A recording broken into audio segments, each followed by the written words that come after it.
Good evening, everyone. Am I audible?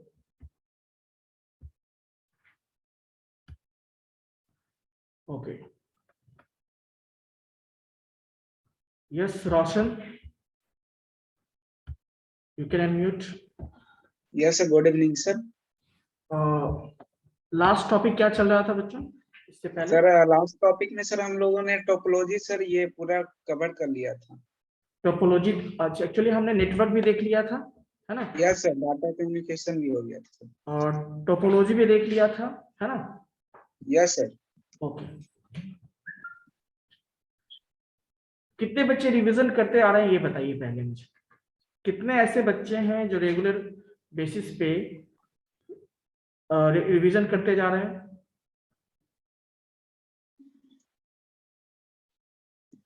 चलिए, अच्छी बात है। अब देखते हैं कौन रिवीजन करने वाले ज्यादा स्टूडेंट हैं या बिना रिवीजन वाले ज्यादा स्टूडेंट हैं, वो मैं देखना चाहता हूँ बेसिकली। टोटल हमारे पास 118 स्टूडेंट्स हैं, है ना? किसी का माइक ऑन है, आई थिंक उसको बंद कर लीजिए।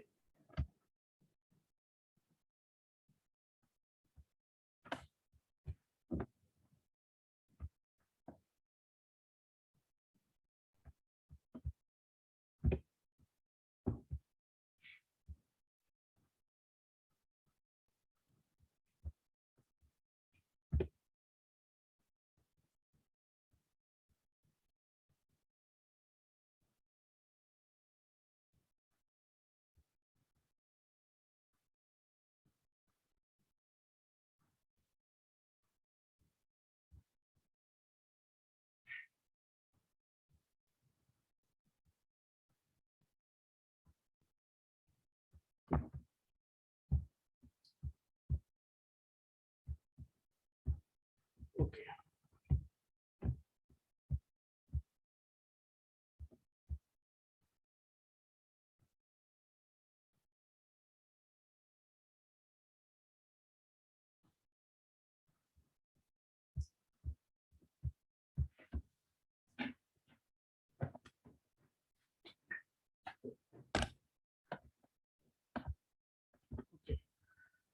यानी 50 मतलब जितने स्टूडेंट हैं उसमें से टोटल 126 स्टूडेंट्स हैं, उसमें से ओनली 52 स्टूडेंट हैं ऐसे जो रिवाइज करते हैं, है ना? बाकी बच्चों का पता नहीं है। जितने स्टूडेंट हैं सारे बच्चे हैंड रेस करके रखेंगे, मैं बाकी बच्चों का हिसाब थोड़ा ले लेता हूँ, ठीक है? इंक्वायरी ले तो क्या पढ़ते हैं या नहीं पढ़ते हैं उसको, है ना? टॉपिक तो मैंने बहुत सारा कवर कर दिया है ना? अब देखते हैं। Yes Rohit Kumar, batch 2 roll 128, आप अनम्यूट करेंगे। आपका कैमरा भी ऑफ शो हो रहा है, एक्चुअली मैं देख पा रहा हूँ।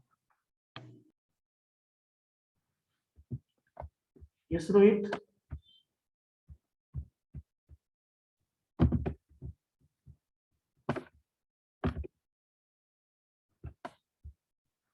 वन 128 रोल नंबर, आपको मैंने अनम्यूट के लिए अलाउ किया था। Yes sir. कहाँ है आप? You are not visible.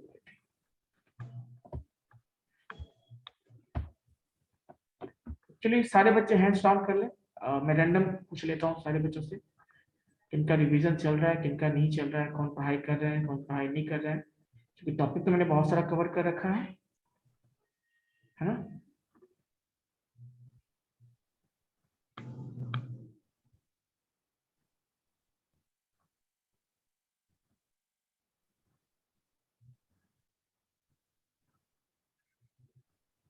बाकी बच्चे भी कृपया करके अपना हैंड को डाउन कर ले।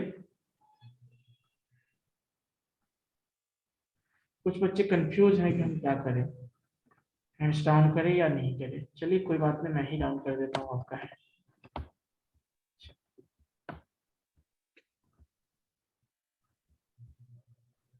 अब जो है 128 रोल नंबर वाले थे वो हैंड रेज कीजिए। 128 रोल नंबर जो है वो हैंड रेज।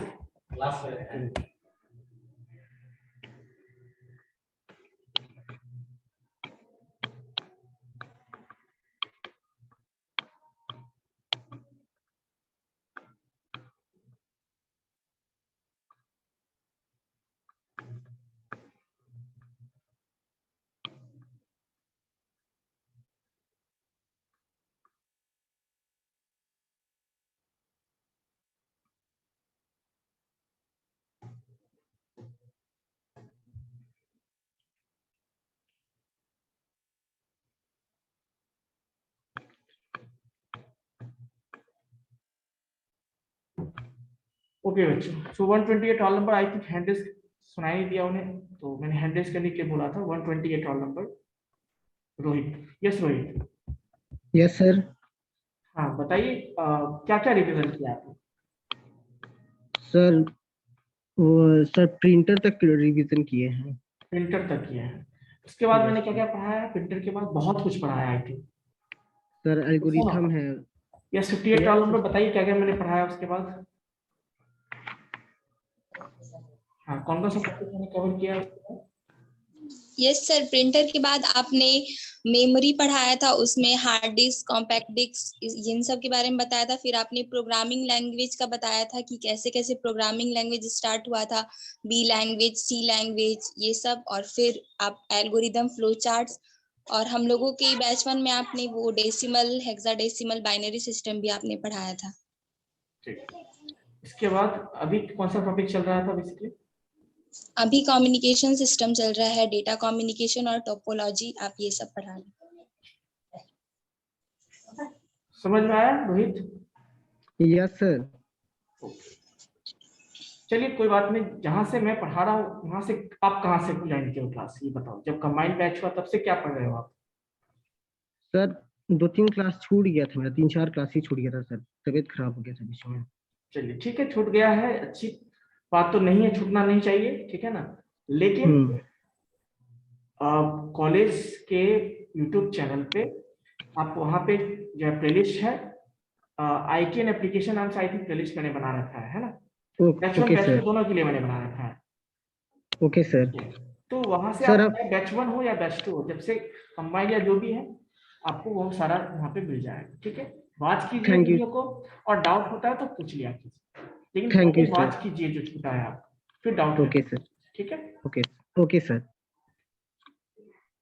लेकिन एग्जाम जब होता है ना, तो ये सब चीजें वहां पे आपसे नहीं पूछी जाएंगी कि आपने नो सर। पढ़ा है नहीं पढ़ा है, क्या थे नहीं थे, वो सारी चीजें वहां पे नहीं पूछी जाएगी। वहां पे बस आपका एक ही है, एग्जाम देना है any how. Yes Setu. Yes sir. तो टॉपिक बताइए, जो कोई डाउट है आप लोग में से किसी को, आपको कोई डाउट है या किसी को भी? सर एक्चुअली एक प्रोटोकॉल में सर सिमेंटिक्स ये सब में डाउट था। प्रोटोकॉल में क्या था?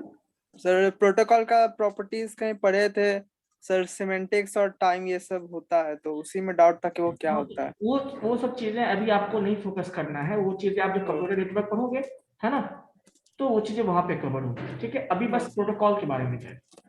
ओके सर, उसके अलावा sir all clear. Thank you sir. किसी को और डाउट है कोई इसी टॉपिक में तो बताइए।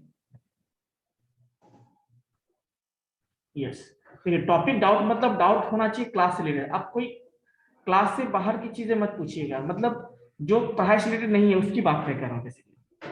जो टॉपिक पढ़ाई से रिलेटेड टॉपिक नहीं है उसकी बात मत कीजिएगा, ठीक है ना। चलिए यस 51 डॉलर नंबर बताइए। सर बैंडविड्थ एक बार बता दीजिए। बैंडविड्थ, ठीक है कोई बात यस नहीं, बता देता हूँ। देखिए बैंडविड्थ मतलब होता है जैसे कोई वायर हमारे पास है ना, या यस सर। वायर तरह का क्या होता है, जिस तरह से वायर है कम्युनिकेटिंग मीडियम होता है। Yes sir. जैसे हमारे पास मान लीजिए इलेक्ट्रिक में हम वायर यूज करते हैं, उससे क्या आपका इलेक्ट्रॉन या करंट फ्लो होता है। यस उसमें भी आपने देखा होगा कोई पतला वायर होता है, कोई मोटा वायर होता है, ऐसा देखा होगा आपने। जो पतला यस उससे सर। कम करंट फ्लो होता है, जो मोटा वायर से ज्यादा करंट फ्लो होता है, ऐसा देखा होगा आपने। जहाँ पे ज्यादा करंट की जरूरत है वहां पे मोटा वायर यूज करते हैं, कम करंट पे काम करना पतला वायर यूज करते हैं, ऐसा होता है या नहीं होता। वैसे ही यस सर। हमारे पास जब ट्रांसमिशन मीडियम होता है, मतलब जब कम्युनिकेशन के लिए जो हम वायर यूज करते हैं जिसपे हमारा सिग्नल ट्रेवल करता है, ठीक है, तो उस कम्युनिकेशन चैनल का जो बैंडविड्थ होता है, जो कैपेसिटी होता है, जो कैपेसिटी होता है उसको हम क्या बोलते हैं, उसका बैंडविड्थ बोलते हैं। यानी जितना वो डेटा एक बार में सेंड कर सकता है उसी को हम क्या बोलते हैं, उसका बैंडविड्थ बोलते हैं। क्लियर है? यस कैपेसिटी को बोल सकते हैं सर। या बीट के फॉर्म में कहिए या बाइट के फॉर्म में बोलिए, तो बेसिकली बीट के फॉर्म में बात करते हैं तो कितना बीट वो एक बार में भेज सकता है उसको, उसी को हम उसका बैंडविड्थ बोलते हैं, ठीक है। डेटा तो हमारा बीट के फॉर्म में ट्रांसफर होता है ना। क्लियर यस है? या सिग्नल के यस बारे में बात थैंक करें यू। तो कितना सिग्नल उसका है, उसके हिसाब से बैंडविड्थ की बात करें। So basically it is a capacity of the channel, it is a capacity of the channel, है ना, जितना वो एक बार में किसी को, जैसे आप सिंपल सी बात मान लो वायर, कोई आप चैनल ले लो, चैनल में मान लो आपका डेटा फ्लो हो रहा है, अचानक आप स्नैपशॉट कहीं पे कट कर दो, स्नैपशॉट ले लो उसका, तो आपको उस एरिया में जितना आपको बिट मिलेगा वही उसका बैंडविड्थ कहला जाएगा, ठीक है, वही उसका कैपेसिटी कहलाएगा, ठीक है सर। ठीक है। जैसे पानी ही मान लो पाइप में फ्लो होता है, ठीक है, वाटर ही फ्लो होता है, आपने देखा होगा, तो वो आप कोई स्नैपशॉट ले लो अचानक में, तो उस केस में जितना अमाउंट आपको दिखेगा इस एरिया में वही उसका बैंडविड्थ हो गया, कैपेसिटी हो गया, तो कुछ इस तरह से कर सकते हैं, ठीक है। मैंने सिंपली समझाया है, बट डोंट वरी, चीजें आप डेटा कम्युनिकेशन या कंप्यूटर नेटवर्क जब पढ़ोगे तो वहां भी चीजें अच्छे से समझोगे, ठीक है। और कोई डाउट किसी को? चलिए वन बाय वन देख लेते हैं। Roll number 53 batch 2। So what is hybrid topology? Hybrid. Hybrid, देखिए Yes, sir. टोपोलॉजी मैंने बताया था कौन कौन सा, ये बताइए पहले, लेकिन म्यूट मत किया कि जब मैं आपको बोलूं तब म्यूट किया कीजिए। हाँ बताइए। Bus topology, hmm, star topology, mesh topology, and ring topology. चलिए अब मान लो आप 2-3 टोपोलॉजी को मिला दो या 2 टोपोलॉजी को एक से ज्यादा टोपोलॉजी को कंबाइन कर दो, तो फिर जो आप बनाओगे उसको हम हाइब्रिड टोपोलॉजी कहते हैं, क्लियर है। Yes, sir. जैसे मान लो हमने बस एक ही नेटवर्क में बस टोपोलॉजी भी यूज कर लिया, कहीं पे हमने स्टार टोपोलॉजी यूज कर लिया, तो उस तरह के कनेक्शन को हम क्या बोलेंगे, हाइब्रिड टोपोलॉजी, ठीक है। और Yes, कोई डाउट किसी को?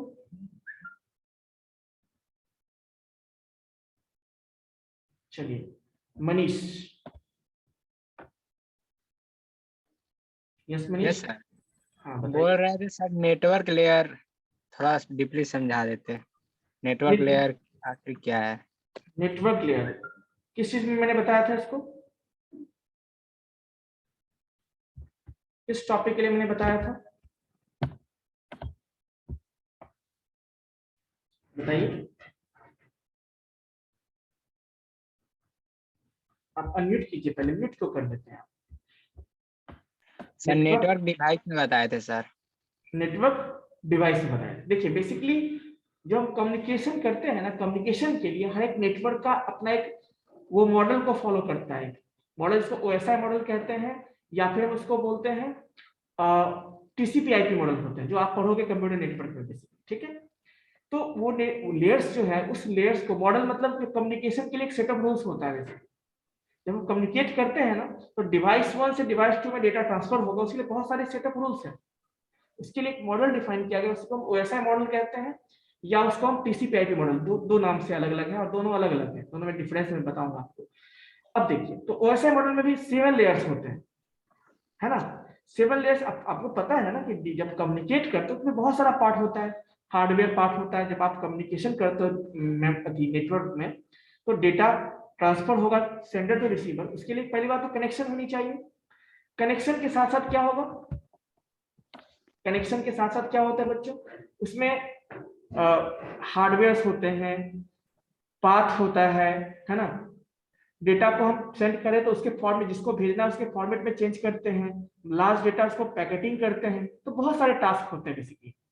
जब आप नेटवर्क से कम्युनिकेट करते हो ना, डेटा सेंड करते हो, तो बहुत सारे इंटरमीडिएट टास्क होते हैं उसके, तो उस टास्क के लिए साइक्लिक प्रोसीजर, इसको हम ओएसआई मॉडल के थ्रू समझ सकते हैं, ठीक है। अब उस में ही बहुत सारे लेयर, जैसे आपने सुना होगा physical layer, data link layer, network layer, फिर उसके बाद होता है आपका ट्रांसपोर्ट लेयर, फिर सेशन लेयर, फिर प्रेजेंटेशन लेयर, फिर आपका एप्लीकेशन लेयर, इतने 7 लेयर्स होते हैं। तो उसी में से एक लेयर आपका क्या है, नेटवर्क लेयर, जिसका काम होता है, जिसका बेसिकली काम होता है कि जब आप डेटा को सेंड करते हो, तो फिजिकल लेयर का काम होता है जैसे कि उस डेटा को स्ट्रीम में कन्वर्ट कर देना, स्ट्रीम ऑफ बीट में, मतलब 110 के फॉर्म में कन्वर्ट कर देना।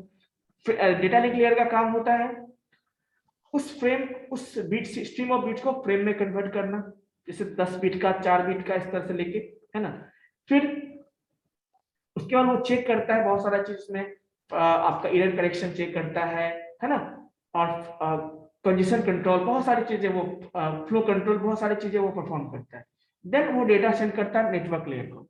तो नेटवर्क लेयर का काम होता है बेसिकली बच्चों कि डेटा जो है उसको सेंडर टू रिसीवर सेंड करने का काम होता है।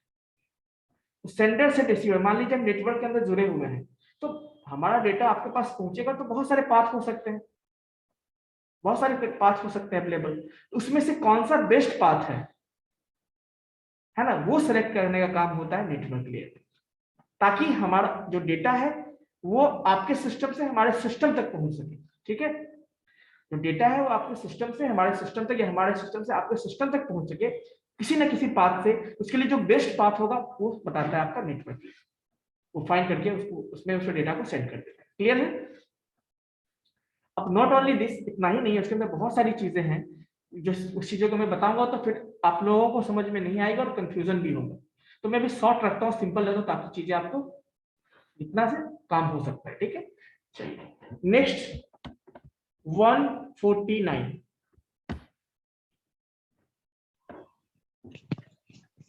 Yes sir, transmission medium sir नहीं आ रहा था। ट्रांसमिशन मीडियम, चलिए ठीक है, यस अनम्यूट मत कीजिएगा, है ना। ट्रांसमिशन मीडियम मतलब देखिए, मैंने बोला कि डेटा हमने कंपोनेंट्स ऑफ बताया था आपको, data communication, yes sir. Message, sender, receiver, protocols बताए थे हमने। Yes sir. अब देखिए कि सेंडर से रिसीवर के पास डेटा ट्रांसफर होगा, सेंडर से रिसीवर के पास डेटा ट्रांसफर होगा, तो कैसे ट्रांसफर होगा? कुछ तो मीडियम, डेटा तो मीडियम पहुंचने के लिए कुछ तो बीच में कनेक्शन होना चाहिए ना, कोई डेडिकेटेड लिंक होना चाहिए, डेडिकेटेड पाथ होना चाहिए, कोई मीडियम होना चाहिए जो जिसके थ्रू डेटा ट्रेवल होगा।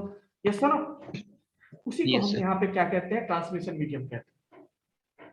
अब वो जैसे वो वायर भी हो सकता है, कोई जैसे वो वायर, जैसे वायर का मतलब आप देखिए, जैसे आपका कोएक्सियल केबल हो सकता है, उसके बाद जैसे RJ45 का नाम सुना, वो भी एक वायर है आपका, उसका कोएक्सियल केबल हो सकता है, आपका ट्विस्टेड पेयर हो सकता है ना, बहुत सारे। जैसे आप कभी नहीं आपने एंटीना से कोई तार देखा है जो आपके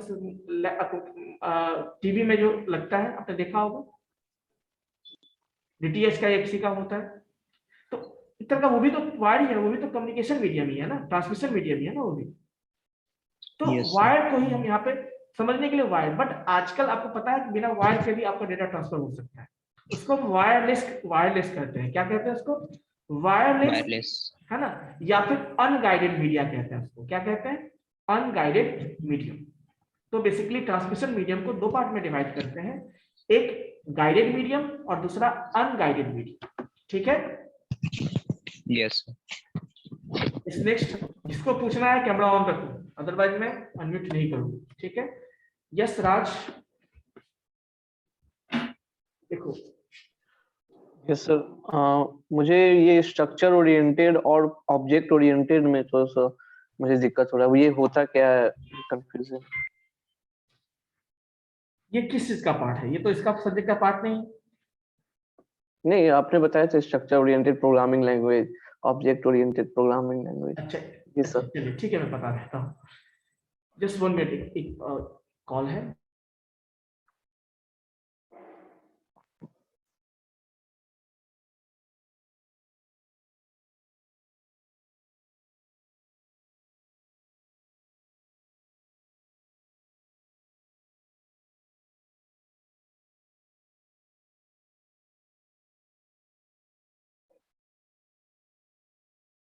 जो हम बात कर रहे थे यहाँ पे ऑब्जेक्ट और स्ट्रक्चर की बात की थी आपने। देखो स्ट्रक्चर का मतलब क्या होता है बेसिकली, जैसे फंक्शन आपने सुना है, फंक्शन या प्रोसीजर का नाम सुना होगा। तो बहुत सारे प्रोग्रामिंग लैंग्वेज ऐसे होते हैं जो फंक्शन ओरिएंटेड होते हैं, या इसमें फंक्शन की हेल्प से हम टास्क को परफॉर्म करते हैं, है ना। जैसे मान लीजिए आप एक ही प्रोग्राम लिख दो बहुत लंबा सा, तो क्या होगा? लेंदी हो जाएगा, लेंदी हो जाएगा। बाद में मान लो कुछ एडिटिंग करना है तो फिर आपको मतलब ट्रबल शूट करना या कहीं पे डिबगिंग करना है तो वो भी एक प्रॉब्लम हो जाएगा, ढूंढना पड़ेगा उस लंबे से पथ, है ना। या फिर आपको कुछ चेंजेस ही करने हैं तो वो भी मुश्किल हो जाएगा। ये सारे प्रॉब्लम्स हो सकते हैं। तो उसके लिए हम प्रोग्रामिंग में क्या करते हैं, सी या सी प्लस में हम फंक्शंस के फॉर्म में हम लिखते कोड को, कोशिश करते हैं कि वो हमारा जो कोड हो फंक्शंस के फॉर्म में, है ना। तो उसी फंक्शंस के फॉर्म में, ताकि जो चीजें डिफरेंट तरीके से हो, स्ट्रक्चर्ड वे में हो, ताकि जब भी हमें कुछ चेंज करना पड़े तो इससे दूसरे को इफेक्ट ना पड़े, कॉम्प्लेक्सिटी रिड्यूस हो सके। ठीक है, तो उसको हम स्ट्रक्चर्ड प्रोग्रामिंग लैंग्वेज का, जिसका एग्जांपल आपका सी है, ठीक है ना, सी प्रोग्रामिंग। ऑब्जेक्ट ओरिएंटेड का मतलब क्या होता है कि वहां पे अब स्ट्रक्चर्ड प्रोग्रामिंग में कुछ चीजें, कुछ उसके कुछ ड्रॉबैक्स हैं। ड्रॉबैक्स ये है कि वो फंक्शन पे फोकस करता है बट वो डेटा सिक्योरिटी की चीजें वो प्रोवाइड नहीं करता है ना। तो उस चीज को दूर करने के लिए फिर ऑब्जेक्ट ओरिएंटेड प्रोग्रामिंग लैंग्वेज हम लोग पढ़ते हैं, जहां पे स्ट्रक्चर का फीचर्स तो है ही, साथ में यहाँ पे ऑब्जेक्ट ओरिएंटेड का कंसेप्ट भी आता है। वो क्या है देखिए, तो बेसिकली ऑब्जेक्ट ओरिएंटेड के व्यू से बात करें तो इस दुनिया में जितने भी चीजें वो सारा एक ऑब्जेक्ट कहलाता है बेसिकली।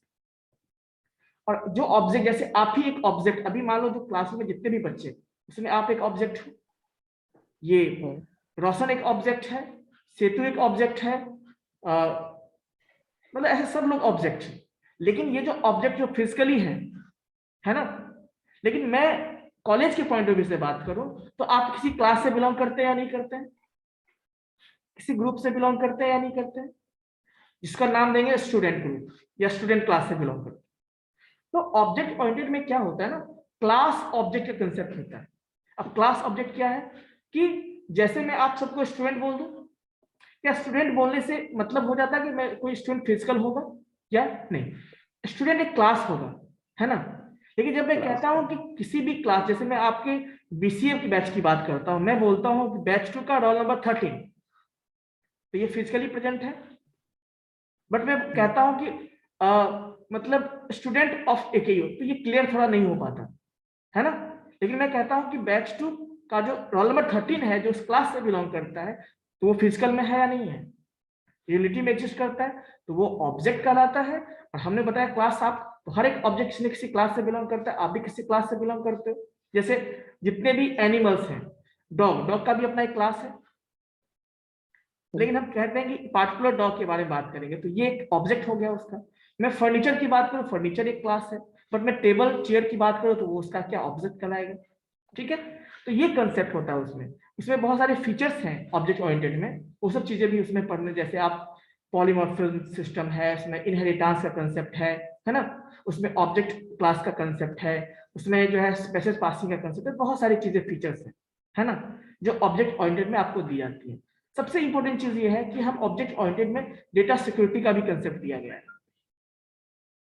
सो ये डेटा के साथ, फंक्शन के साथ डेटा के बारे में भी सिक्योरिटी प्रोवाइड करता है, बट स्ट्रक्चर्ड प्रोग्रामिंग लैंग्वेज में वो केवल फंक्शन पे फोकस करता है, डेटा पे फोकस नहीं करता, उसके सिक्योरिटी पे फोकस नहीं करता। तो स्ट्रक्चर का मतलब सिंपल, जो फंक्शन यूज करते हैं वो स्ट्रक्चर प्रोग्रामिंग कहलाता है। जहां पे हम क्लास ऑब्जेक्ट का कांसेप्ट यूज करते हैं वो ऑब्जेक्ट ओरिएंटेड प्रोग्रामिंग लैंग्वेज कहलाता है, ठीक है। ठीक है सर, चलिए और next, thank you sir. Next मैं देखता हूँ roll number 34। Yes sir. Sir हाँ, एल्गोरिथम और फ्लो चार्ट में कंफ्यूजन है मुझे। क्या कंफ्यूजन है बताइए। सर एक्चुअली ये समझ में नहीं आता, जिस दिन आप पढ़ाए थे हम लोग रजिस्ट्रेशन के लिए कॉलेज गए थे। तो मतलब बस ज्वाइन कर गए थे आप ना। सर थोड़ी देर ही पढ़े थे, फिर रजिस्ट्रेशन कराने में लग गए। उसके बाद फिर आपने कुछ कोशिश किया सीखने सर में? आपने दिया था ना असाइनमेंट बनाने के लिए, तो मैंने कोशिश किया था पढ़ने का वीडियो से, नेट से, बट समझ में नहीं आया, फिर तो मैंने मेरा नेट की वीडियो हेल्प देखा से। आपने? यस सर देखा था, बट क्लियर नहीं हुआ। देखा था, वो मुझे पता चल जाएगा आपने देखा था कि नहीं देखा। खैर मैं बता देता हूँ, एक बार आप देख लीजिएगा फिर से, मैं शॉर्ट में बता देता हूँ, ठीक है। ठीक है सर। देखिए बेसिकली एल्गोरिथम पहले समझ लीजिए, एल्गोरिथम के बारे में। जैसे मान लीजिए आपको कोई प्रॉब्लम दिया जाता है, आप किसी कंपनी में जाओगे, जिस भी फील्ड में जाओगे, जिस भी कंपनी में जाओगे, वहां पे कंपनी में आपसे तो काम करना ही पड़ेगा, बिना बैठे तो आपको पैसा नहीं देने वाला है वो, तो आपको वो टास्क देगा, प्रॉब्लम देगा कि सॉल्व करके लाओ इसको, ठीक है। अब आपको प्रॉब्लम दिया उसने, है ना, तो अब प्रॉब्लम मान लो, एक प्रॉब्लम ऐसा होता है जो सबको पता है, जैसे चाय बनाने के लिए सबको पता है चाय बनाना। मान लो सपोज करते हैं एग्जांपल के लिए, घर में मान लो आपको जैसे राज को ही दे दिया जाए या किसी रोशन को ही दे दिया जाए चाय बनाने के लिए, तो उसको आइडिया है, मम्मी से पूछ के, पापा से पूछ के, दीदी से पूछ के वो चाय बना सकता है, तो उसको पता है ये टास्क कैसे करते हैं। बट तो चाय बनाने का भी एक प्रोसेस है। मान लो कभी इमरजेंसी में राज को चाय बनाना पड़े, तो वो फोन करेगा मम्मी को, दीदी को, भैया को, कैसे बनाते हैं, स्टेप पूछेगा ना, तो पहले ये लेना है, बर्तन लेना है, उसमें दूध डालना है, फिर पानी डालना है, फिर चीनी डालना है, ऐसे कुछ प्रोसीजर है, तब जाके आपका वो टास्क कंप्लीट होगा। तो किसी भी टास्क को, किसी भी प्रॉब्लम को सॉल्व करने के लिए उसके स्टेप बाय स्टेप कुछ प्रोसीजर होते हैं। अब यदि उस प्रोसीजर को आप फॉलो करते हो तो वो टास्क क्या होता है, कंप्लीट हो जाता है ना। उसी स्टेप बाय स्टेप प्रोसेस को हम एल्गोरिदम कहते हैं। ये तो था मैंने daily day to day life की बात की, लेकिन कंप्यूटर प्रोग्रामिंग के केस में बात करें तो किसी भी टास्क को परफॉर्म करने के लिए आप पहले क्या करते हो, आप डिसाइड करते हो ब्रेन में कि पहले हमें ये कोड लिखना है, इससे इनपुट लेना है, इसके ये काम करना है, इस पे ये ऑपरेशन परफॉर्म करना है। तो पहले एक स्टेप सोचते हो आप। मैं एक प्रोग्राम ऐसा दे दूं जो आपको कहीं नहीं मिलेगा, मान लो दे दूं, मैं ऐसा प्रोग्राम दे दूं आपको जो कहीं ऑनलाइन नहीं है, मैं अपने मन से बना के दे दूंगा, कहीं से मिलेगा तो कट कॉपी पेस्ट भी नहीं कर सकते, तो फिर आपको सोचना पड़ेगा। प्रॉब्लम, नया प्रॉब्लम आया, सोचोगे ना कैसे सॉल्व किया जाए, तो सब लोग अपना अपना दिमाग लगाएंगे उस पर, सब लोग सोचेंगे अपने हिसाब से, सबका सॉल्यूशन अलग, रिजल्ट सेम आए लेकिन सबका तरीका अलग हो सकता है ना। तो सबके काम करने का तरीका अलग। कोई मान लो जैसे चाय का ही बात करूं तो कोई पहले दूध डालता है फिर पानी डालता है, कोई पहले पानी डालता है फिर दूध डाल देता है। तो लेकिन रिजल्ट क्या है, चाय तो दोनों ने बनाया। तो कहने का मतलब जो setup procedure, setup steps use करते हो, सीक्वेंस ऑफ स्टेप जो आप यूज करते हो किसी प्रॉब्लम को सॉल्व करने के लिए, उसी को हम एल्गोरिदम कहते हैं। क्लियर है। अब देखिए एल्गोरिदम की बात करते हैं हम यहाँ पे। तो एल्गोरिदम को रिप्रेजेंट करने के लिए हमारे पास मल्टीपल दो मेथड्स हैं। एक होता है स्यूडो कोड और दूसरा होता है फ्लो चार्ट। ठीक है, अब समझिए एल्गोरिदम मतलब कैसे लिखते हैं। जैसे मान लो आपको मैंने टास्क दिया, जैसे सिंपल सी बात, आप मान लो पहली बार कॉलेज आए होंगे, किसी से पूछे होंगे क्या एड्रेस क्या है, पूछ के आए होंगे, उसने बताया होगा आपको कि यहाँ से घर से जाओ, जैसे मान लो कहीं, मान लो आपका घर मान लो जैसे दरभंगा में ही रहे, सपोज करते हैं, तो बस पकड़ोगे, पटना आना है, पटना में बस स्टैंड से, है ना, ऑटो लेना है बोरिंग रोड का, वहां से फिर इस जगह पे उतर जाना है, और इस तरह से आपने सुना होगा, और उसको फॉलो करते हुए आप यहाँ पहुंच गए। तो स्टेप हुआ ना यहाँ पे, कि नहीं हुआ स्टेप।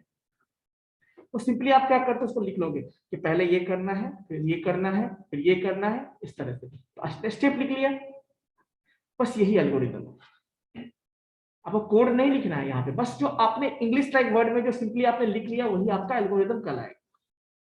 बट एल्गोरिदम को आप रन नहीं कर सकते हो, प्रोग्राम के फॉर्म में इसको रन नहीं कर सकते, सिंपल आपने लिखा है अपने मैनुअली समझने के लिए।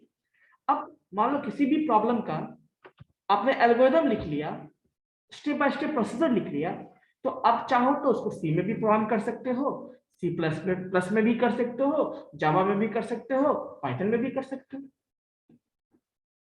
तो इसीलिए एल्गोरिदम लिखा जाता है। अब देखो एल्गोरिदम लिख लिया, अब मान लो किसी ने बोला कि ऐसे ऐसे जाना है, आपको किसी ने बताया कि पटना जाना है, पटना से ये जाना है। हो सकता है कोई पटना से जाने के लिए बस यूज करे, पटना कोई ट्रेन यूज करे, ऐसा भी तो हो सकता है।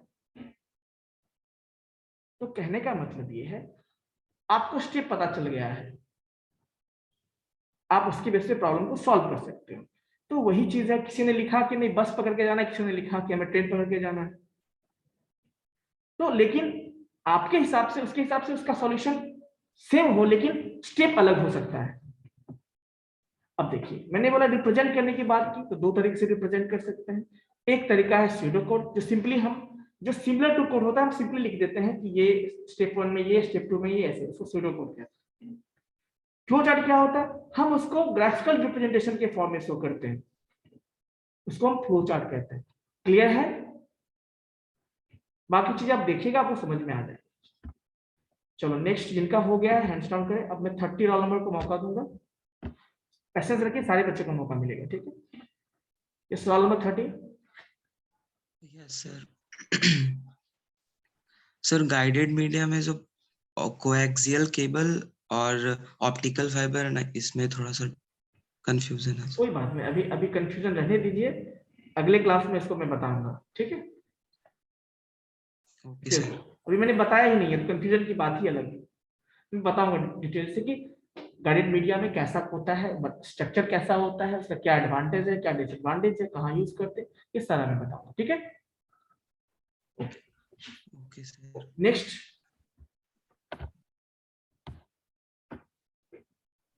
$87 number best. Yes sir, man और वैन में थोड़ा प्रॉब्लम था, फिर से बार रिपीट कर देते। मैन और वैन में है ना। चलिए कोई ऐसा स्टूडेंट जो इसका आंसर देना चाहेगा, मैन और वैन में। मनीष कुमार।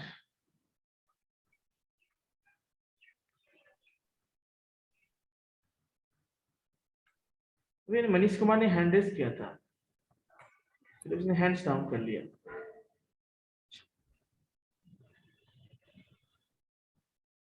चलिए मैं देखता हूँ 83 रोल नंबर, आप बताइए।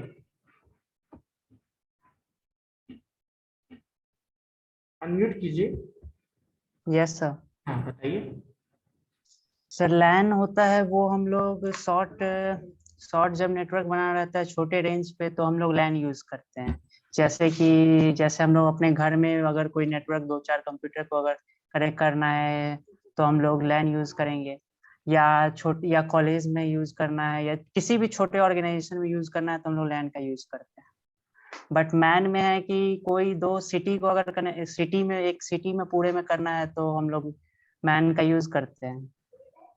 और मैन का एग्जांपल जैसे हम लोग ले लेते हैं, जैसे लोकल रीजनल केबल वाला टीवी वाला जो होता है, केबल टीवी वाला, तो वो हो सकता है। यस।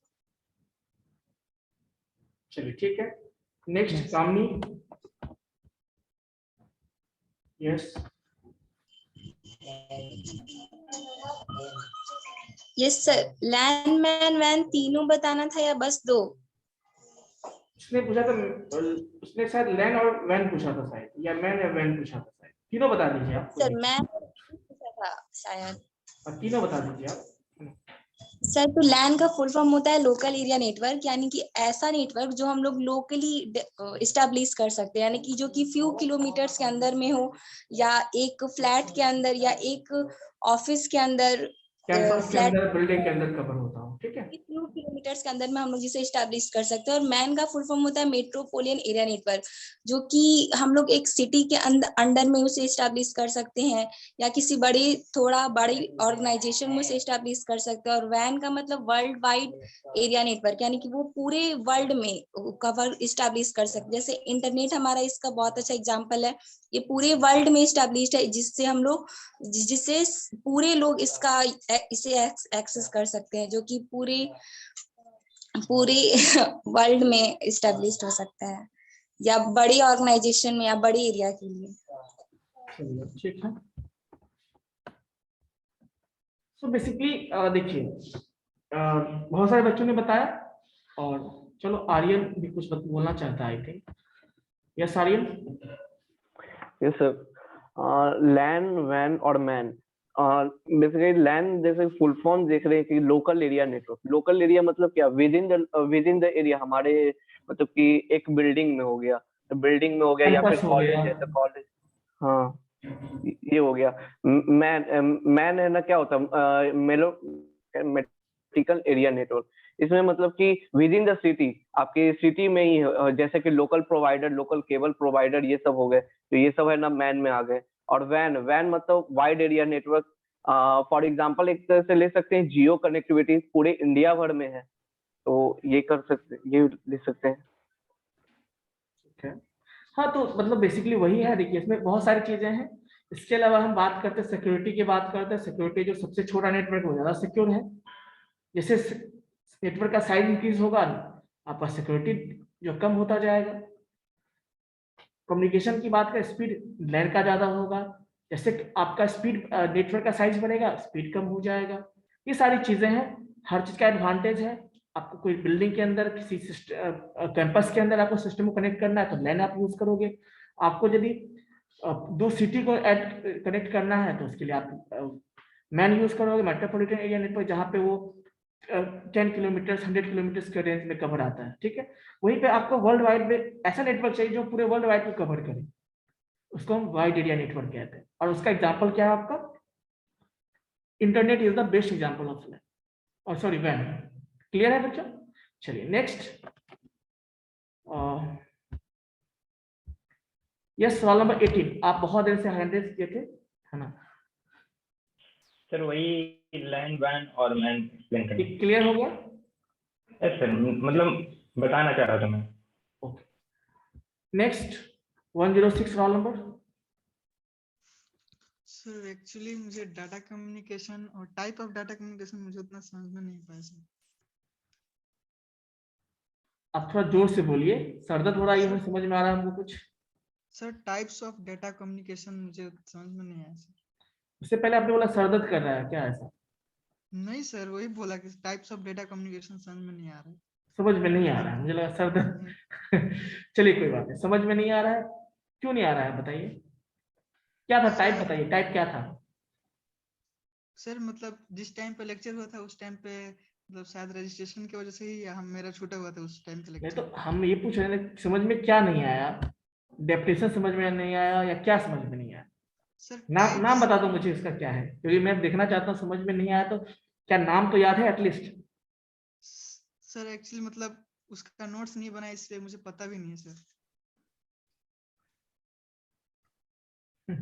चलिए, मैंने डेटा कम्युनिकेशन का टाइप बताया था बेसिकली, ठीक है, मैंने कम्युनिकेशन का टाइप बताया था।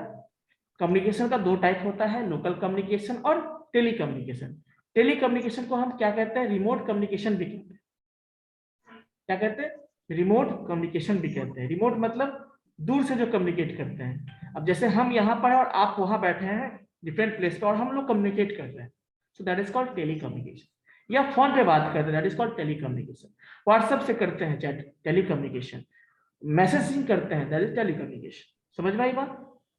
Yes sir. अब मान लो आप जब ऑफलाइन क्लासेस में आप जब अटेंड करते हो, आप सामने बैठे हो तो मैं भी सामने बैठा रहता हूँ आपके, सो यहाँ पे फेस टू फेस कम्युनिकेशन होता है ना, यस सर। इसको बोलते हैं हम लोकल कम्युनिकेशन।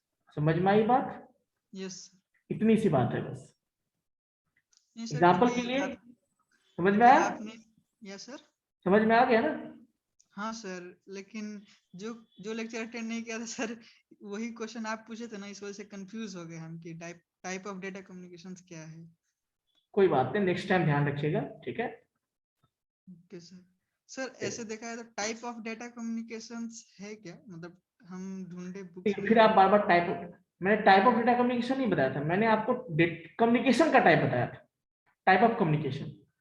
ये देखिए, आप कंफ्यूज कहीं ऐसे तो नहीं हो रहा, एक टाइप ऑफ कनेक्शन भी बताया था मैंने टाइप ऑफ कनेक्शन भी बताया था, मैंने टाइप ऑफ कम्युनिकेशन भी बताया। तो टाइप ऑफ कम्युनिकेशन मैंने बता दिया। अब टाइप ऑफ कनेक्शन पे चलते हैं कि मान लीजिए दो डिवाइस के बीच में एक डेडिकेटेड लिंक होता है या चैनल है या मीडियम है, जिससे केवल वही दोनों डिवाइस यूज कर सकता है, कोई तीसरा उसको यूज नहीं कर सकता। उसको हम पॉइंट टू पॉइंट कहते हैं। जैसे मान लीजिए हमारे और आपके बीच में, घर के बीच में एक सिंगल लाइन हो, उसके थ्रू हम लोग कम्युनिकेट करते हैं, ठीक है, तो ये पॉइंट टू पॉइंट कहलाएगा। Okay sir. जैसे आप चैट वाला ऑप्शन होता है ना व्हाट्सएप पे, वो पॉइंट टू पॉइंट का एग्जांपल हो गया। लेकिन मान लो जो ग्रुप बना के जो बात करते हो वो क्या हो गया, मल्टी पॉइंट का एग्जांपल हो गया। Okay sir. तुम भी आ जाओ, दो बात लिखो, मैं भी दो बात लिखता हूँ, वो भी दो बात टाइप करेगा। सो मतलब सेम चैनल है जिसको आप सब यूज कर रहे हो, यस ना? Yes sir. तो सिंगल चैनल से यदि मल्टीपल डिवाइसेस कनेक्टेड है, उसको हम क्या कहते हैं, मल्टी पॉइंट कहते हैं। Multi point. समझ में आई बात? हाँ सर। चलिए ठीक, thank you yes. Sir. So now 57 dollar पर। सर मुझे कंप्यूटर नेटवर्क के फीचर्स में प्रॉब्लम था सर। उसमें आपने सर 3 बताया था, रिलायबिलिटी, सिक्योरिटी और परफॉर्मेंस। तो रिलायबिलिटी और परफॉर्मेंस में थोड़ा सा डाउट है सर। रिलायबिलिटी और सिक्योरिटी और परफॉर्मेंस, है ना? हाँ, रिलायबिलिटी का मतलब क्या एक्सप्लेन कर सकते हैं? देखिए रिलायबिलिटी मतलब, चलिए आप उस टर्म को नेटवर्क के टर्म में बोलिए, बस सिंपल ये मुझे बताइए, रिलायबल का मतलब होता क्या? रिलायबल मतलब किसी को यूजर फ्रेंडली हो, मतलब किसी के ऊपर डिपेंडेंट नहीं, गलत इंटरप्रेट करो, समझिए। चलिए, कभी आपको, आप बाहर में रहते हो या घर पे रहते हो, आपके बहुत सारे फ्रेंड हैं, होंगे ही। अब मान लो बाहर रहते हो, घर से बाहर, आपके बहुत सारे फ्रेंड हैं, बहुत अच्छे अच्छे फ्रेंड हैं, लेकिन कभी इमरजेंसी पड़ी और उस 10 फ्रेंड में से आपको 2 फ्रेंड ने हेल्प किया, है ना? Yes, okay. तो उसको रिलायबल फ्रेंड कहते हैं, जो आपको समय पे काम दे देता है, जब आपको जरूरत होता है तब वो हेल्प कर देता है। वैसे ही नेटवर्क का रिलायबिलिटी मतलब ये हुआ कि नेटवर्क ऐसा हो जो आपने जिस नेटवर्क से कनेक्ट है वो हमेशा कभी आपको धोखा न दे। भाई प्रॉब्लम हो सकता है, ऐसा नहीं है, लेकिन मोस्ट ऑफ द केस में वो धोखा न दे। वो जब आप कम्युनिकेट करना चाहे, वो कम्युनिकेट आसानी से हो जाए, कम्युनिकेशन परफॉर्म हो जाए, तो उसको रिलायबल बोलेंगे। समझ में आई बात? यूजर फ्रेंडली हो सकते हैं। सॉरी, यूजर फ्रेंडली सर इसके लिए वर्ड यूज कर सकते हैं? नहीं, यूजर फ्रेंडली नहीं, यूजर फ्रेंडली अलग टर्म है। इसके लिए मैंने क्या बोला, जब आपको नेटवर्क में डेटा ट्रांसफर की जरूरत है ना, तब डेटा ट्रांसफर आपका परफॉर्म हो जाना चाहिए, दैट इज रिलायबल। ऐसा नहीं कि जब आपको जरूरत हो पता चला कि नेटवर्क ही खराब है तो उसको रिलायबल हम नहीं बोलेंगे। मैंने बोला ना कि जब जो दोस्त साथ में, ये दोस्त तो बहुत सारे होते हैं, लेकिन जो प्रॉब्लम में, जो आपके डिफिकल्टीज में आपको हेल्प करता है, आपके सिचुएशन खराब सिचुएशन में हेल्प करता है, वो अच्छा फ्रेंड है, उसी को रिलायबल फ्रेंड कहते हैं। मतलब रिलायबल मतलब क्या, विश्वसनीय फ्रेंड। विश्वसनीय कब होगा, जिसपे आप भरोसा करते हो, तो वही नेटवर्क जिसमें भरोसा करते हो वो आपका रिलायबल नेटवर्क कहलाएगा। ठीक, जैसे आप जब आप सिम यूज करते हो तो बहुत सारे लोगों ने, मैं देखो नाम नहीं लेता किसी कंपनी का, बट फिर भी जब सिम लोग परचेज, बीच में बीएसएनएल का हालत बहुत खराब हो गया था, आपने देखा होगा, तो जब सिम खरीदते थे वो डर के नहीं लेते, कहीं क्या पता नेट पैक भरवाऊंगा और 4 दिन तक नेटवर्क ही नहीं रहे, नहीं, तो रिलायबिलिटी प्रॉब्लम हुआ ना। लेकिन आप फिर जियो एयरटेल लेते थे आप, क्यों, कि उसका नेटवर्क रहता था। तो इस केस में रिलायबल कौन हो गया, जियो एयरटेल हो गया, है ना। तो इसी तरह से आप समझ सकते हैं रिलायबिलिटी का क्या मतलब। परफॉर्मेंस ये कि आप कितनी बार उस पर डेटा ट्रांसफर करते हो, कितने बार कम्युनिकेट करते हो, हर बार वो आपका अच्छा से कम्युनिकेट कर देते हैं, है ना। मान लो आपने 10 बार 100 बार आपने कम्युनिकेट किया होगा नेटवर्क के थ्रू, और 100 में से मान लीजिए 90% केस में जो है वो सही काम करता है, रिलायबिलिटी प्रोवाइड करता है, दैट इज कॉल्ड परफॉर्मेंस। मतलब अच्छा काम कर नेटवर्क, सही से काम कर रहा है नेटवर्क, ठीक है, that is called performance. Clear है? जैसे आप क्लास में अच्छा परफॉर्म कर रहे हो, इसका मतलब क्या, आप अच्छा रिजल्ट दे रहे हो, आप अच्छा रिप्लाई दे रहे हो, अच्छा रिस्पॉन्स दे रहे हो, अच्छे से सीख रहे हो, दैट इज कॉल्ड परफॉर्मेंस ना। तो ऑब्वियसली रिजल्ट आपका अच्छा होगा तो परफॉर्मेंस अच्छा बनाएगा आपको। समझ में आई बात? चलिए म्यूट कर लीजिए। Okay sir, thank you sir. 51 dollar पर। Yes sir. सर बस टोपोलॉजी में सर प्रॉब्लम था सर, उसके कनेक्शन में। देखिए बस टोपोलॉजी में क्या होता है, बेसिकली एक सिंगल वायर हमारे पास होता है, ठीक है, सिंगल लिंक होगा, उसी लिंक से सारे सिस्टम कनेक्टेड होते हैं। यस सर, उसमें 2-3 पॉइंट्स हैं सर जो हाँ, आपने लिखवाए हैं नोट्स में, उसमें प्रॉब्लम था। नहीं लिखवाए या फिर लिखवाए हैं? सर आपने जो दिखाया था सर स्क्रीन पे सर, उसी में सर 2-3 डाउट्स हैं सर पॉइंट्स में, जो समझ में नहीं आ रहे हैं। पॉइंट बताइए, एक्सप्लेन कीजिए, मैं उसको क्लियर कर देती हूँ। नोटबुक है तो आप बताइए। Yes, sir. Sir, first point पढ़ते हैं. A tap is a connector that either is placed into the main cable or punctures that seeding of a cable to create a contact with the metallic core. चलो आप सब कुछ भूल जाओ, चलो अब मुझे ये बताओ, कभी आपने नल जल योजना का नाम सुना है? सर नल जल योजना का नाम सुना है बिहार में? Yes sir. क्या है नल जल योजना? जो हर पंचायत में, हर गांव में जो आपका, आपने देखा होगा पानी का जो वो लगा हुआ है, उसी को नल जल योजना बोलते हैं। तो एक देखते हो, आपने देखा होगा उसमें मोटा सा पाइप एक गुजरता है जिससे पानी गुजरेगा आपका, और एक उससे छोटा वाला प्लास्टिक का पाइप होता है, ठीक है ना, जो गुजरता है पूरे आपके बगल से, आपके घर के बगल से, आपके मोहल्ले से गुजरता है ना। और उसी में से देखते होंगे आप, एक ब्लैक ऐसा पाइप होता होगा, पतला सा, है ना, वो पाइप गुजरता है। अब उससे भी एक पतला पाइप होता है जो ब्लू कलर का आपने देखा होगा बेसिकली। अब मान लीजिए पाइप आपके घर से गुजरा, आपको कनेक्शन देना है, उसमें होल किया और एक कनेक्शन किया, और वहां से एक ब्रांच निकाल के आपको दे दिया, छोटा सा पाइप निकाल। समझ में आई बात?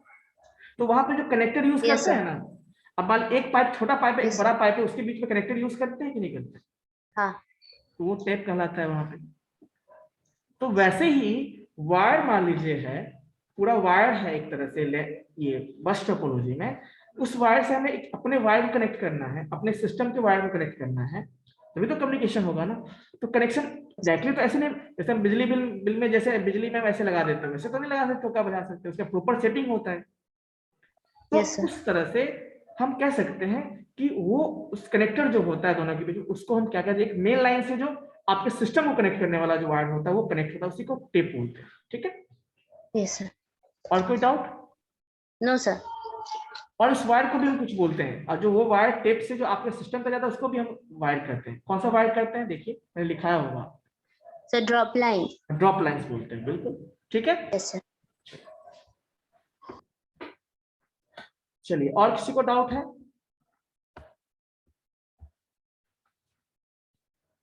जो डाउट है पूछ लीजिए, फिर हम कल से न्यू टॉपिक स्टार्ट करेंगे, बेसिकली मतलब ट्रांसमिशन मीडियम स्टार्ट करेंगे अगले क्लास से, ठीक है? इसीलिए जो प्रीवियस डाउट है वो क्लियर कर लीजिए। किसी को थोड़ा सा भी 19-20 लगता है तो पूछ लो, ठीक है? यस उज्जवल, आई think yes, roll number 16। Yes sir. Yes sir procedural programming language पूछना था। हमने स्ट्रक्चर बताया था, याद है? समझा आपने? हाँ यस सर। कुछ सिमिलर उसी के जैसा होता है प्रोसीजरल, ठीक है? जो स्ट्रक्चर प्रोग्रामिंग लैंग्वेज होता है उसी के जैसा प्रोसीजरल भी होता है, ज्यादा उसमें डिफरेंस नहीं, ठीक है? Okay sir. कभी कभी उसी को प्रोसीजरल भी कहते हैं, कहीं कहीं उसी को स्ट्रक्चर भी बोलते हैं। सो ये इससे कोई, देखिए यदि मैं असेंबली लेवल की कंसेप्ट में बात करूं, असेंबली लेवल प्रोग्रामिंग लैंग्वेज या फिर चीज, तो उसी को प्रोसीजरल कहते हैं। बट यदि मैं हाई लेवल के कंसेप्ट में बात करूं तो उसको स्ट्रक्चर प्रोग्रामिंग कहते हैं, ठीक है? क्योंकि असेंबली लेवल में फंक्शन को हम प्रोसीजर कहते हैं, ठीक है? और कोई डाउट किसी को? आई थिंक रोशन, ये रोशन कुछ पूछना चाहता है, सॉरी राकेश। और किसी को कुछ पूछना है, डाउट है तो बताइए।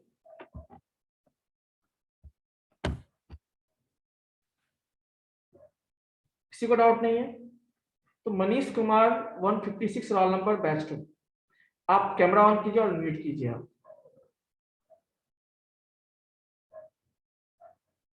Manish Kumar roll number 156 batch 2।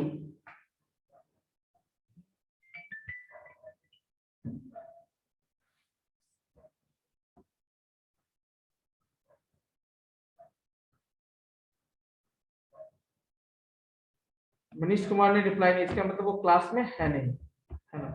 और क्लास में जो नहीं होता है उसको रिमूव कर दिया है। चलिए ठीक। तो अभी एक बच्चे ने पूछा है, मैसेज किया है कि सर ट्रांसमिशन मीडियम और ट्रांसमिशन बोर्ड, देखिए ट्रांसमिशन बोर्ड हम पहली बार सुन रहे हैं ऐसा, बट मैं बताऊंगा आपको, ट्रांसमिशन मीडियम को हम ट्रांसमिशन लाइन भी बोलते हैं, ट्रांसमिशन लिंक भी बोलते हैं, चैनल भी बोलते हैं, है ना? वायर भी बोलते हैं। सो इसी को बोलते हैं। क्लियर है? Okay, so now yes 57 dollar. Sir वो डिसएडवांटेज चाहिए था मेश टोपोलॉजी का, एक तो कॉम्प्लेक्स होता है कनेक्शन, ये पता, दूसरा डिसएडवांटेज क्या हो सकता है? आप सोचिए, बताइए मुझे। सर हम वही तो नहीं समझ पा रहे हैं, दूसरा डिसएडवांटेज मिल ही नहीं पा रहा। कॉम्प्लेक्स तो होगा कि कॉम्प्लेक्स हो गया स्ट्रक्चर। दूसरा बात ये कि मान लीजिए कोई नया सिस्टम को मैं ऐड करना होगा, हाँ तो उस सिस्टम को फिर हर एक जितने भी बाकी है सबसे कनेक्ट करना होगा या नहीं करना होगा? यस प्रॉब्लम हुआ ना एक। यस, और डिलीट करना भी एक प्रॉब्लम हो सकता है। सिक्योरिटी कब होगा? सिक्योरिटी देखिए इसमें दोनों चीजें डायरेक्ट है। हाँ क्या बोला आपने? मतलब सर जैसा भी आपने कहा ना, एक नए सिस्टम मतलब नए नोड को ऐड करना, वो भी प्रॉब्लम होगा, फिर सारे कनेक्शन हटाना पड़ेगा। हाँ, और डिलीट करना भी डिफिकल्ट होगा। बिल्कुल। Yes Raj, thank you.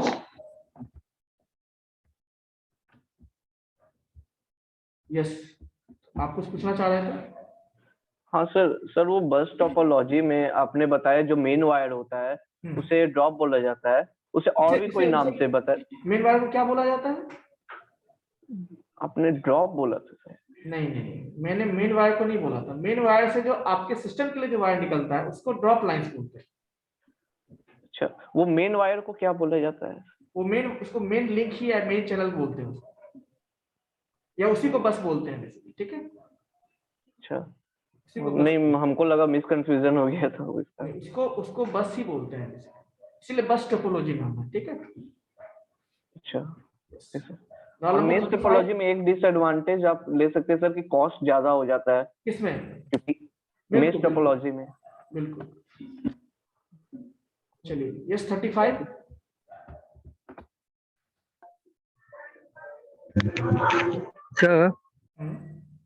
Sir actually ये जो आप बताएं फ्लो चार्ट और एल्गोरिदम के बारे में, उसमें दरअसल प्रॉब्लम ये होता है सर कि किसी भी गिवन प्रॉब्लम को हम लोग लॉजिकली सोच नहीं पाते हैं, उसका फ्लो चार्ट लिख नहीं पाते हैं, एल्गोरिदम नहीं लिख पाते हैं।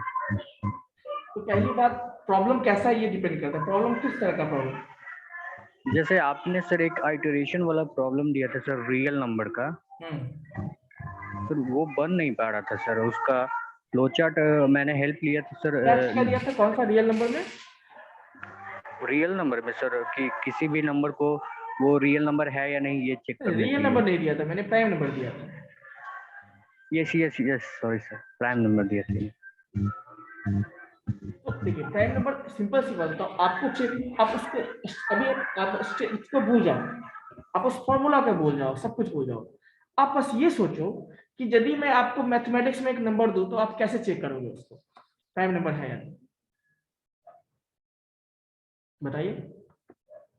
उसके लिए सॉल्यूशन आपको करना हो तो वही जो सॉल्यूशन का स्टेप है वही आप लिख दोगे कि ऐसे नंबर लेंगे, उसके जितने भी उसके जो है हम फैक्टर्स निकालेंगे, यदि फैक्टर्स उसके दो ही फैक्टर्स हैं, एक वन एंड इटसेल्फ, तो वो क्या होगा, प्राइम होगा, यही ना। तो ऐसे ही देखना है उसको, उसी को स्टेप में लिख दीजिए, हो जाएगा।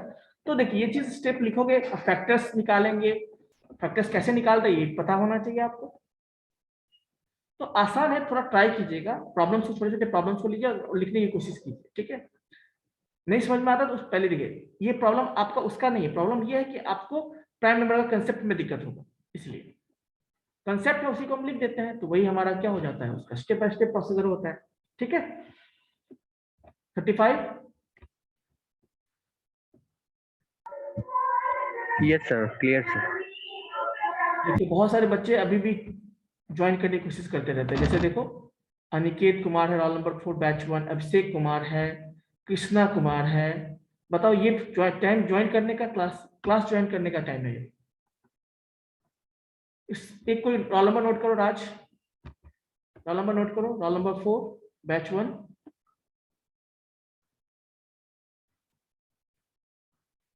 और बाकी लिखोगे बैच 2 का सारा,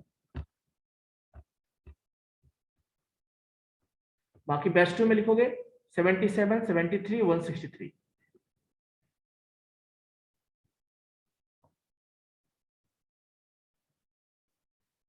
ठीक है,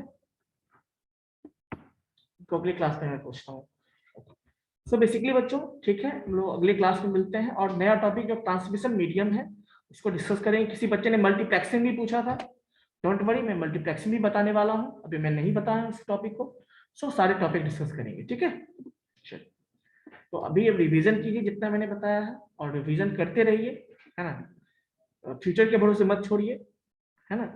जो चीजें हैं समय मिलता है 5 मिनट देखिए, डेली बेसिस पे नहीं तो 2 दिन पे भी आप क्या करोगे, रिवीजन करते रहोगे ना, तो चीजें आसान रहेंगी। अभी देखो किसी बच्चे ने क्या सर पीडीएफ, तुम लोग पीडीएफ के पीछे पड़े रहते हो, क्लासेस होती हैं, लाइव क्लासेस, समझाता हूँ, पूछता हूँ, वीडियो अवेलेबल है, और फिर कहते हो सर पीडीएफ कहाँ है। पीडीएफ में देंगे, पेशेंस रखिए, पहले तो आप पढ़िए, तो पहले समझिए, ठीक है। चलिए ओके बच्चों, have a nice day all of you.